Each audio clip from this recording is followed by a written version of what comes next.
ক্ষমতার জোরে দখল করে নেওয়া HRB ব্রিকর্স নামে একটি ইটভাটা ফেরত পাওয়ার আশায় দাঁড়ে দাঁড়ে ঘুরছেন শহীদুল ইসলাম নামের এক ইউপি চেয়ারম্যান। অভিযোগ, গত 5 আগস্টের পর থেকে ইটভাটা দখলের পায়তারা করছিল রফিকুল নামের বিএনপির এক নেতা। এরপর গত 13 ডিসেম্বর জোর করে ইট নিয়ে যাওয়ার মাধ্যমে সেই আশা পূরণ করেন তিনি। এখনো তার দখলে আছে ইটভাটাটি। সেখানে দিনে তালা ও রাতে পাহারায় থাকছে কয়েকজন ব্যক্তি। ঘটনাটি নওগাঁর পত্নীতলা উপজেলায় আমারাই ইউনিয়নের বৈশকুল এলাকায়। অভিযোগ ওঠা বিএনপি নেতা রফিকুল কান্তা গ্রামের মৃত রহমানের ছেলে এবং তিনি আমায়ের ইউনিয়নের বিএনপির সাধারণ সম্পাদক। আর ভুক্তভোগী শহীদুল ইসলাম ওই ইটভাটাটির শতাধিকারী এবং একই ইউনিয়নের চেয়ারম্যান ও ওই ইউনিয়নের আওয়ামী লীগের সাবেক সাধারণ সম্পাদক এবং কুন্দন গ্রামের মৃত হুজুর আলীর ছেলে। ঘটনাটি শুরু গত বৃহস্পতিবার 12 ডিসেম্বর রাত থেকে। ওই রাতে রফিকুলের 2019 সালের করা মামলায় ওয়ারেন্ট মূলে পুলিশ এসে শহীদুল ইসলাম, তার ছেলে ও ভাই সহ 4 জনকে ধরে নিয়ে যায়। তাদের অনুপস্থিতির সুযোগে রফিকুল নামের বিএনপির ওই নেতা শুক্রবার 13 ডিসেম্বর সকাল থেকে ভটভটি ও ট্রাক্টরের মাধ্যমে ইটগুলো নিয়ে যাওয়া শুরু করে। তবে রফিকুল দাবি করেছে ইটভাটাটি তার কাছে বিক্রি করায় তিনি ইটগুলো নিয়ে যাচ্ছেন। এরপর থেকেই রফিকুলের লোকজন দখলে রেখেছে ইটভাটাটি। ক্ষমতা ধরে যদি করতাম তাহলে বিএনপির নেতা কর্মীরা আমার সাথে জড়িত থাকতো, আরো অনেক নেতা কর্মীরা থাকতো, সবাই থাকতো। এটা নয়, এটা আমার নিজ অধিকার ভাই। আমার ওই জায়গা, ওই কিনিলে জায়গাটা পুরোটা আমার, 1 একর 10% জমি আমার। আপনি যদি কাগজপত্র দেখেন আসেন, ওই জায়গাটার জমি ভাই ওই চেয়ারম্যান হওয়ার পর থেকে আমার 2 টাকাও ভাড়া দেয়নি। স্থানীয় কয়েকজন ইটভাটাতে অবস্থান নিয়ে আছে। তারা স্বীকার করলেন, চেয়ারম্যানের কাছে টাকা পাবো তাই আমরা দখলে আছি। প্রায় 47 লক্ষ টাকা, সেখানে যায় হয় 24 লক্ষ টাকা। 24 লক্ষ টাকার পরও তিনি এখনো কোনো টাকা দেন নাই। আর এভাবে বর্তমানে ভাড়াটা আমাদের দখলে আছে। দেলোয়ার হোসেন বলেন, শহীদুল ইসলাম, রফিকুল ইসলাম ও ইয়াসিন আলী গংরা পার্টনারে এই ইটভাটা চালাতো। সকল কাগজপত্র এগিয়ে দেখাচ্ছেন চেয়ারম্যানের ছেলে মামুন হোসেন।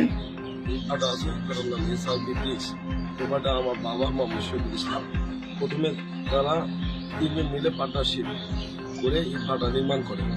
এর মধ্যে প্রথম পক্ষ আমার বাবা মোহাম্মদ শহীদুল ইসলাম, দ্বিতীয় পক্ষ রফিকুল ইসলাম, তৃতীয় পক্ষ ইয়াসিন আলী। এর মধ্যে ব্যবসা চলাকালীন ব্যবসা করা চলতেছিল। এমন তো অবস্থায় 2008 সালে রফিকুল ইসলাম যে কোনো এক বিষয়ে দ্বন্দ্বের কারণে রফিকুল ইসলাম আমার বাবার কাছে তার ইটভাটা বিক্রয় করে 23 লক্ষ টাকার বিনিময়ে। ইটভাটা বিক্রয় করার পর টাকা নিয়ে এফিডেভিট করে দেয় মালিক সমিতির মাধ্যমে, মালিক সমিতির সভাপতি, সেক্রেটারি সহ আরো গণ্যমান্য ব্যক্তিবর্গ মাধ্যমে এবং থানা সহকারে দেয়। দেওয়ার পর টাকা পয়সা নিয়ে উনি পরিশোধ হয়ে চলে যান। চাইলেন চেয়ারম্যান শহীদুল ইসলাম ও তার স্ত্রী।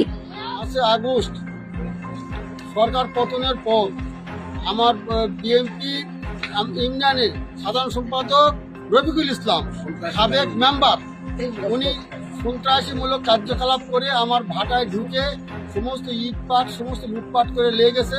ইট লেগেছে 59,000 ওই দিন, পরের দিন 6 তারিখ 7 তারিখ পর্যন্ত 59,000 ইট লেগেছে।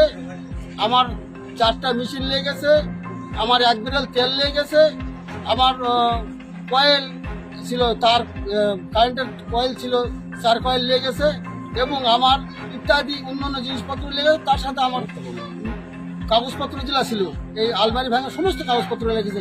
আমার যত ব্যবসার মনে করেন 10 বছর ব্যবসার যত কাগজপত্র সমস্ত এখানে ছিল। আমার বাড়িতে কোনো জিনিসই ছিল না, সমস্তগুলা উনি লুটপাট করে নিয়ে চলে গেছে। তেল ভাটা সব লুটপাট করে নিয়ে যাচ্ছে এবং আমার স্বামী, আমার দেবরন সবাক ধরে নিয়ে রাখতে দিয়ে ওই রাত্রিরে সমস্ত ট্রাক দিয়ে সমস্ত ইটা সমস্ত চুরিদারিকে সব কেচে নিয়ে যায়। সুস্থ বিচার চাই। আমি জমা জমি সব বেঁচে আমি ভাড়া রক্ষা করেছি। আমার পুরো দিন ভাড়া যাতে বলেছে যাবা দেয় না, সব কিছু।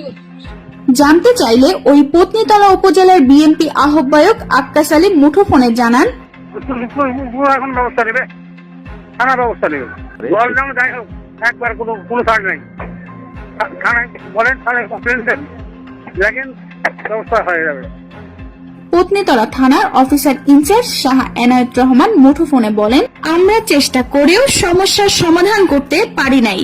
শহীদুলের আর এই কি বলে যার কথা বলতেছেন, এটা হলো মালিকানা নিয়ে একটা দীর্ঘদিনের দ্বন্দ্ব। এটা আজকের বিরোধ না, এটা নিয়ে আমরা প্রশাসন কোনো কাজ করতেছে না। এটা শহীদুল ভুল বলে নাই। শহীদুল চেয়ারম্যান সাহেবের এটা নিয়ে আমরা একাধিকবার সমাধান করে দেওয়ার চেষ্টা করেছি, এবং এটা যে ওদের যেহেতু ভাটার মালিকানা সংক্রান্ত একটা লেনদেন সংক্রান্ত বিষয়, এইখানে যে ইট ভাটার যে মালিক সমিতি আছে, ওখানে মন্টু চৌধুরী আছেন, ওনাকে নিয়ে এটা সমাধান করে দেওয়ার চেষ্টা হয়েছে।